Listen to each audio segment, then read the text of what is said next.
In college, Caroline and I didn't even like each other.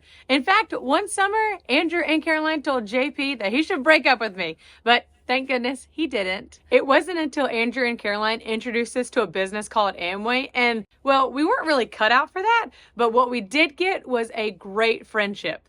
They even moved right down the street from us, and we even had kids at the exact same time. Caroline has been with me through all the ups and all the downs of starting this Golden Doodle business. She has been with me through it all. 2 years ago, she actually asked me if she could help me start breeding Golden Doodles. And I didn't know if I thought that was a good idea or not. Mixing business with friendship, sometimes you hear horror stories that people don't talk to each other or that something goes terribly wrong, and I didn't want to risk our 20-year friendship for that.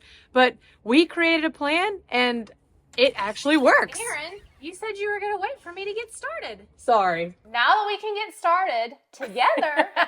Aaron, do you remember when I used to come over late night? I had 4 young kids in 4 years. We had just moved here. I wanted any way to escape. And dogs was the best place to do it. Because that was more fun than putting kids to bed.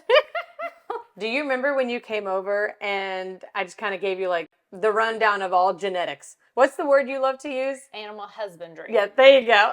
I had to look that up a couple of times to see if that was actually a real word. But it is.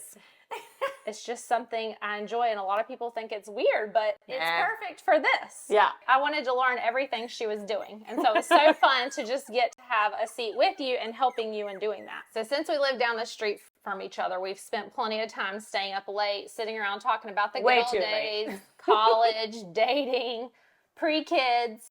One night, they were leaving about 2 years ago. It was really late. They were ready to go home, and I stopped them, and I had this crazy idea. What if we went in business together? So we had to go out on our first official business dinner with Aaron and JP. Not a double date, a business dinner, to figure out how this was all going to work out. We had to figure out, and I mean, we had to really seriously ask each other, like, what are you worried about? Like, are you scared about doing this? I mean, I was kind of worried that it could get really complicated and that things wouldn't like work between us. I mean, did you have that fear? Yeah. Like, what is this going to look like? How are we going to work through things? What happens when we disagree on certain things? Yeah. Tilly, are you ready for some girl chat? You want a break? Come on, let's go. I was really nervous to talk to Aaron about money. Well, yeah, because I think that might be the hardest thing to talk about with friendships, because you want to make sure that everybody's getting paid fairly, or how do you split things up? And it kind of rolled really easily. Yeah, we got through it pretty easily. Yeah, I wanted it to be fair to me, but also wanted it to be fair to them. We started the business. This is something that we've grown for 7 years when they came in. And I mean, to be honest and a little selfish, this is something that we built. So it's kind of like letting go of that and adding somebody else in. That's a hard thing to do. Yeah, I knew it was their baby. And so it's like, well, how do I come in and do this and do it right, but also wanted to do it their way and make sure I was doing everything I was supposed to do. Yeah. You only added. You didn't take anything away, which is good. I don't think that every business can say that for sure.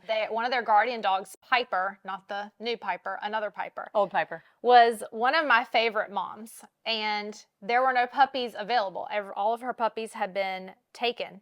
But then somebody backed out. And then that's how I ended up with Tilly. We just slid Caroline to that spot. It was supposed to be a guardian spot anyway, so we didn't take away from anybody on the list. This is a funny story. So Aaron was looking for other guardians for F1s, which are the big ones. The big girls. So I saw on Facebook she posted that there were 2 that she was looking for guardian homes for, and I joked with Andrew. I was like, what if we get one? And he was like, yeah, let's do it. And I was like, shocked. We're like, what? Because he had been so against getting another dog for so long. And they're only 8 days apart. They are not related, but they are sisters. Yeah. And they play together so well. And Hazel is definitely the more mothering. She's nurturing. She is just like Bella. She wants to take care of every baby that's in this house. Mm-hmm. So after all the money details got situated, and then we had their dogs growing so that way they could be moms in the future, we had to figure out who was going to be in charge of what. Like, so when you put in an application, you're talking to me because I do all the front of the house stuff. And we do all the progesterones, the breedings, we choose the pairings, and then we also do the puppy picking and the puppy go home. That's all at our house. And if Caroline can come, she does. But if she can't, you know that you're still getting me. And I was perfectly fine with that because all I wanted to do was raise puppies.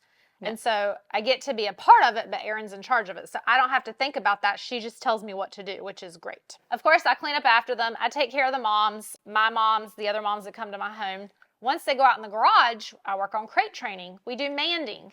I do all of the same things Erin does. Sometimes she's even over here doing it with me. Of course, Erin and JP told me everything to do on how to raise the puppies. We did like a little instruction book, but there's a lot of little details in the day-to-day that you don't think about. So Erin, I thought when I would go to make the goat's mush for the puppies, I would put the goat's milk and the kibble in the mixer together. In the blender.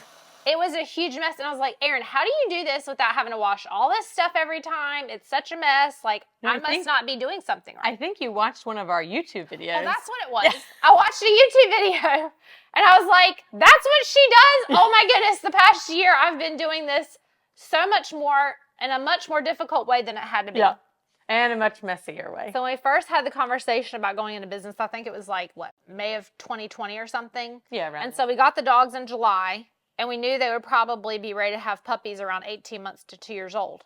And so whereas Erin and JP, over the 8 years, we watched them slowly change things and over trial and error come up with the best way that worked for them. Kiddie pools to nurseries to like formal nurseries being built. So and the garage, getting that outfitted, then the Dutch door, then the gate. And so all these things they added. And so we had to figure out how to do this quickly before our dogs had puppies so that it would be the Doodles of NC standard. That's right. In our home as it was in theirs.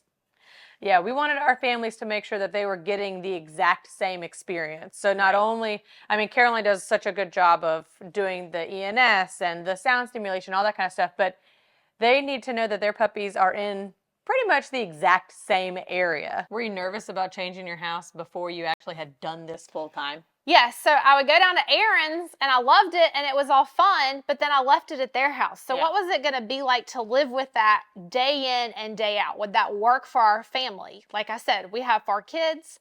Our floor plan is a little bit smaller. You know, the puppies were going to be a part of our daily life in our home. You know, would it be too loud? I have a high standard when it comes to cleaning. I didn't want it to be smelly. I don't want dog hair all over the place. I'd never had females that were going to be bred before. I didn't know what that was going to look like in our home. So once we had hashed out all the details, we had to figure out how many dogs they were going to have in their program. Our wait list was over a year long. Yeah. We could not keep up with demand. I think everybody wanted a puppy during COVID times. So we had definitely figured out the 2, but then we added 2 more. Yeah, so it's kind of neat because I have in my program Hazel, who's my dog, but then we also have her sister Nova, who's in a guardian home. And then we have Tilly, but then we also have another half sister of hers, Ruby, who's also in our program. So our guardian dogs, we have 4, but 2 live with us, and then 2 come to us to have their puppies. Yeah. To grow this business together, I mean, you couldn't have asked for a better partnership and a huge blessing. So I'm just so thankful for you. It's been so great to be able to do this together. We were already a blessing in each other's lives, of course, friendship-wise, but it's so great to be able to just call Erin, or no, I'm not bugging her if I have a question for the 10th time or want to know something or need to know something about the puppies. Next week's video just really shows me the importance of having my best friend and being able to talk to her and talk to JP, because we have had so many struggles just for these past few months, and I'm not exactly sure why all of these things are happening, but I know that it can only get better. Nala had her puppies and she had 8 naturally, and then we had to have another C-section. So it is a story that you are not going to want to miss.